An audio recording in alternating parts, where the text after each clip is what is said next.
Geng, korang dah try ke belum AirPods generasi 4 yang baru ni? Yang ni aku beli bersih, tak ada ANC, tak ada noise cancellation, tapi seri stok memang best. Dia punya fit tu tunjuk korang.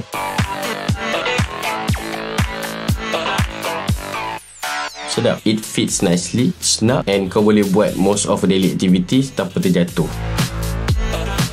Dalam feeling kau pakai tu, kau tak sesemak. Itu yang bagusnya, supaya kau boleh pakai lama. Sebab most of people aim untuk pakai for daily punya activity. 8 to 5 job, kerja kau tu kau tak nak cakap dengan orang, ataupun cakap dengan orang pun kau prefer cakap through AirPods, kau boleh pakai benda ni. Okay, lagi satu, dia punya ringan tu, weight distribution dia tu tak strain kau punya telinga. Dia just macam put it and leave it. Tak ada nak sangkut dekat mana-mana, nak bergantung kat mana-mana. So in term of fitting, aku bagi 9/10. Design pun clean as usual. Ada 2 colour je, iaitu hitam dengan putih. Ada sedikit finishing chrome dekat bawah. Aku sebenarnya tak berapa suka finishing chrome ni, sebab aku suka dual colour mode saja. Kalau dah putih hitam, aku tak nak ada colour lain. Dia punya casing pun bawa design yang sama dengan AirPods tu sendiri, iaitu design yang boleh aku katakan clean dan minimalist. Build quality strong. Next, bahagian bateri. Untuk bahagian bateri, AirPods ni standalone dia saja boleh tahan 5 jam. Aku tak pernah lagi pakai benda ni selama itu. Selalu aku buat aktiviti running pun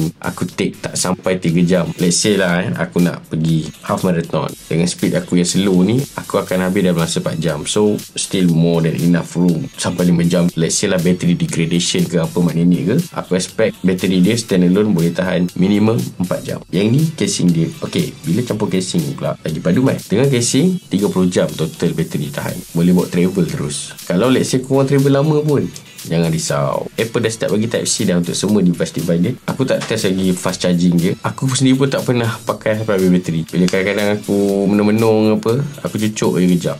Alhamdulillah tak pernah habis bateri dia. Tapi benda best-best pun, kalau sound quality tak power, tak best juga kan. Sound quality dia bukan calang-calang tau. Aku ingat bila tak ada noise cancellation, dia mediocre je lah. Tapi bila aku test sendiri dekat outlet sebelum aku beli, dia punya best bagus. At least better than before. Treble dia pun crispy. Plus dia ada teknologi adaptive EQ. Maknanya dia punya tuning tu ikut bentuk telinga kau. Aku perasan satu lagi, dia ada ease of use. Contoh aku tak tahu sebelum ni macam mana. Sebelum ni aku pakai AirPods Pro, aku pakai dia tak terus on tau. Dia tak terus connect. Dia just signal dekat aku punya handphone tu yang this option is available. Tapi pakai AirPods 4 ni, dia terus connect dengan aku punya laptop dekat belah kanan ni. Senang cerita, dia tak tanya-tanya aku lah nak connect ke tak connect ke, dia terus connect je. Kau bila dah pakai AirPods kan, mestilah kena connect kan. So dia ada features yang memudahkan kita untuk connect any device yang ada di sekeliling kita. Bila cerita pasal ekosistem Apple ni, mestilah kita teringat Siri kan. Siri punya function pun lancar je. So mana kata kalau korang jenis suka dengar lagu pakai AirPods ni,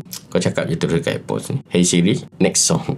Settle. Okay, kalau korang jenis tak kisah dengan noise cancelling, this is for you lah. Noise cancellation ni untuk aku yang suka alert dengan keadaan semasa, aku memang tak suka. And another thing yang buat aku tak beli noise cancellation punya version adalah sounds output daripada noise cancellation punya device tu, aku dapat rasa terlalu proses. Dia ada macam bass noise tau. Noise yang berbunyi mendatar. Bass noise tu tak tinggi, tapi aku dapat rasa ada. Akan ketara bila kita duduk dekat tempat sunyi dan waktu tu lagu tak main. Kalau korang tak kisah dengan bass noise humming tu, korang boleh beli terus noise cancellation punya AirPods 4. Extra features, but as I said, simple is best. This one is worth it. Itu sahaja setakat dari aku. Assalamualaikum.